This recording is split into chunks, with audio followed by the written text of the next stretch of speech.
If you could play Minecraft with one buff effect permanently active at level 1, which one would be the best? Well, today, I'll be ranking every positive status effect in Minecraft based on how useful it would be in a regular survival world playthrough. A couple quick rules before we start. Once an effect is cleansed, it's gone, and the only way to get it back is by dying. And with that out of the way, let's get right into it. Alright, so to start off the list, we're going to go into the minor health category where we have Dolphin's Grace. Now, not much to say about it, but out of all the other debuffs, this one gives like the most minuscule help to you, only increasing your swim speed.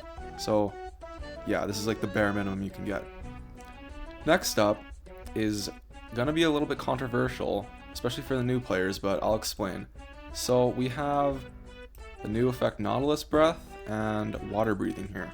Now, if you're a kind of newer player who's not as good as the game, maybe it would be in the moderately helpful tier, but I have covered on my channel before that there are like multiple different ways to breathe underwater, most notably the magma block, which pretty much like you can just grab a bunch of them and you can, like if you were to raid an ocean monument for example, you could grab a stack of them and just place them at certain points in the monument and you could just infinitely breathe underwater. And especially things with like the respiration enchantment, turtle helmet, there's many other ways. And that's all for this tier. Next up we have the niche utility tier where I'm going to start off with jump boost.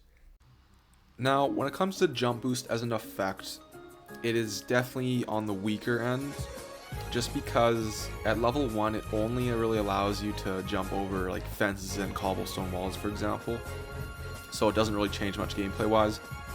If you're a mace player, you can trigger a mace hit, though like if you have density on it, it makes like almost no difference. And plus it's very hard to trigger, like it has to be like pretty much the last frame of hitting to trigger it. But I mean in PvP that's going to be really hard, especially if you're getting like knocked around all the time. And another thing that definitely sucks is if you're running up a giant mountain, you are going to be a lot slower since you have that extra height, so you have to wait to fall down again.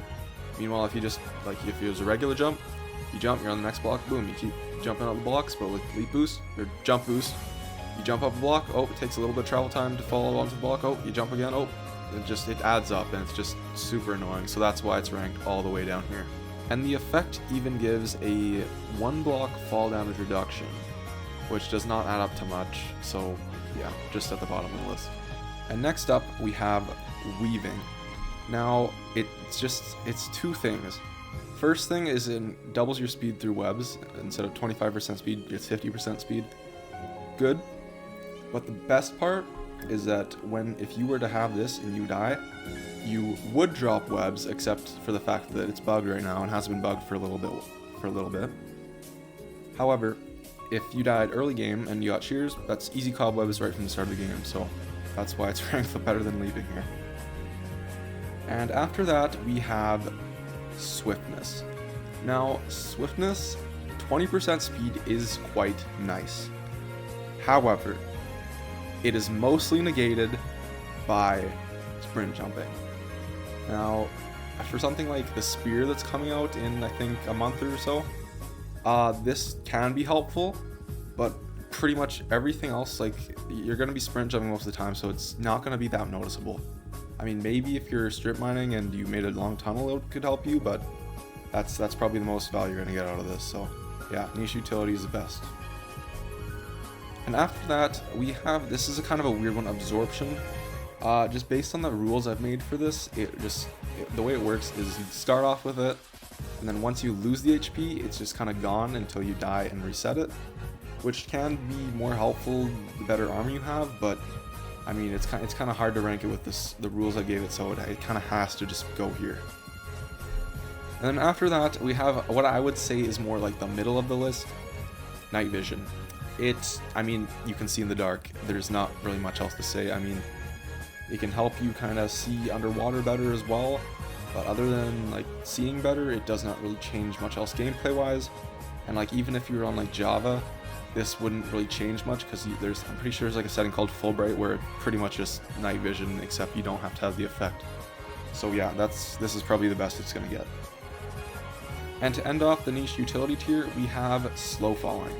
Now, slow falling, while for new players this is probably maybe very useful, I would say, for new players. But overall, like, I mean, not taking fall damage and having more control in the air is nice, except it comes with, you can't land crits, you can't land mace smash attacks, you're easier to get comboed, and also using Elytra just gets much worse because it's like it's much more slowed down. You almost like fireworks for Elytra becomes necessary with this, whereas if you weren't to have the effect, it would kind of be just a nice bonus. And that ends a niche utility tier. And now to moderately helpful, we start off with haste. 20% increased mining speed towards blocks, and on Java Edition 10%, an extra 10% attack speed. It is good, I will admit. It's definitely better in the early game when mining blocks is slower, so then like this will help you mine faster. But as your tools get better, this doesn't become as noticeable. And it's also, you would want, I don't think it really changes much interaction wise. Haste 2 would do that, because I know Haste 2 allows you to mine cobblestone and stone insta-mine, I think, with a full netherite pickaxe. So yeah, level 1, moderately helpful. And now we have an effect which I've already pretty much covered 3 times. Conduit power. This is just haste, night vision, and water breathing all mixed into one. So everything I've said for those applies to this. So of course it's going to be better than all of them because it's a 3-in-1 effect, so it has to be better than all 3 of the effects. And now to end off the moderately helpful tier, we have invisibility. This definitely helps out a lot more towards the early game with, so since you don't have armor, like your mobs aren't going to detect you as much, and one notable thing is that you can raid a bastion completely scot-free, just to make sure you don't hit them, and you gotta kind of be, I think if you bump them on accident too many times, I think it can trigger them, or mining certain blocks, or maybe holding stuff, but otherwise, this allows you to just raid so many structures and get away with so many things that you normally couldn't. So that is the end of the moderately helpful tier. Now going into very useful, we start off with Hero the Village. This effect is definitely very strong and probably like all states of the game, early, mid, end game. Because trading with villagers is one of the best things you can do to get your gear, other than, of course, mining for netherite, because you can't get netherite from villagers. The only issue why it's not ranked higher is because it only decreases the payment you need to make. It doesn't, so like, for Fletcher trades, 32 sticks, that goes down to, I think, 23 sticks, so you get 30% discount. However, if it was an emerald for a 6 bread trade, you can't get anything else out of that. Like, they're not going to give you 30% more bread. It's only discounting what you're giving. So that's why it's at the bottom of this very useful tier. But still, a really great effect to have.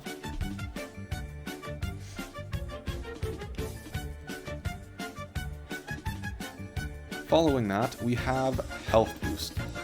Permanent 20% more health at level 1. Good. Like, couldn't really say much else. It's just extra health. Extra health, always good. More survivability, always good. To end off this tier, we have Strength. Now, this will vary a bit between Bedrock and Java Edition, but for Bedrock Edition, it's up here. Java, it would probably be more in the moderately helpful tier. Anyways, Bedrock Edition formula, 30% more damage at level 1. Not nearly as good as level 2 because level 2 just levels exponentially. So yeah, pretty straightforward, just 30% damage bonus. That's going to be really helpful. Like a maxed out netherite sword with a crit that deals about 20 damage, and then if you have strength, that's 30 damage. So yeah, like just overall a great buff to have. And I mean, it doesn't affect ranged attacks, but at this point it doesn't really matter. Now we have our absolute game changer tier, and we're going to start it off with Fire Resistance. Fire Resistance is one of those effects which will always be useful just because there's so many things in the game that cause fire damage. Like you got lava, you got just regular fire, you got fire aspect, flame on the bow. There's just so many ways you can get set on fire, and having this just prevents so much damage in general, and it allows you to, you can go in lava if you're looking for diamonds, you can go in lava if you're looking for netherite. If you're in the nether and you get knocked down in the lava, oh, it's not, oh, you lose all your items, you might have a chance to survive still. So it's the absolute game changer just because of how versatile it is. And now, speaking of fire resistance, let's take away the fire and now talk about resistance. Now, resistance is pretty busted, especially when you use other effects like absorption, regeneration, and everything else. Practically, at early game, you just spawn with like a gold chestplate pretty much. It gives that much protection. And then late game, it allows you to take 2 extra hits from a full Sharp 5 Netherite sword, for example. Regularly on Bedrock Edition, you can take 7 of those crits if you have maxed out armor, but with Resistance 1, that's 9. So it's huge bonus. Effectively allows you to take about 40-ish more damage. And I mean, once again, if you combine with like absorption, regeneration, like you just keep your health for longer, which means that you're going to be having more health overall. So yeah, anything that's health related is going to be on the higher tier, as you may have already noticed. And lastly, since we're on the topic survivability, we have regeneration. If it will go in here. Okay, there we go. You gain half a heart every 2.5 seconds. Absolutely phenomenal all points of the game. If you're like, if you were, say you just spawned in and you fell in a pit, oh, you don't have food to regenerate, you heal anyways. If you're late game and you take a bit of damage, oh, you're gonna heal it right back because your armor is OP and you regenerate every 2.5 seconds. So oh yeah, you're just unkillable pretty much. To be honest, you could interchange this with resistance. It's very close. So like, I mean, either or. Depends on like if you use Gapples more or not. If you use Gapples more than for healing, then probably resistance higher, but still both really strong. And that's the list. Wait, no, that's not the list. I lied to you, because look at this. Greatest of all time. The one status effect that power creeps every single effect. Saturation. This effect. Let's talk about Bedrock Edition first. You start a game. You don't have to find food. You can just mine a tree, go right into a cave. You don't have to worry about anything. And you're always healing. You're always able to sprint. And you never have to worry about food, ever. I mean, sure, you could still go for golden apples, but like you're fine. And on Java Edition, since the healing with saturation is cracked, you're pretty much immortal. In the clip that I'm playing right now, I'm in iron armor against a wither skeleton.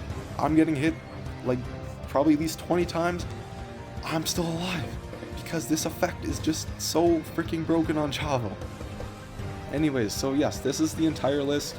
I mean, these are my opinions. I know a lot about potion effects, but I'm not a master. So some of these you may swap out.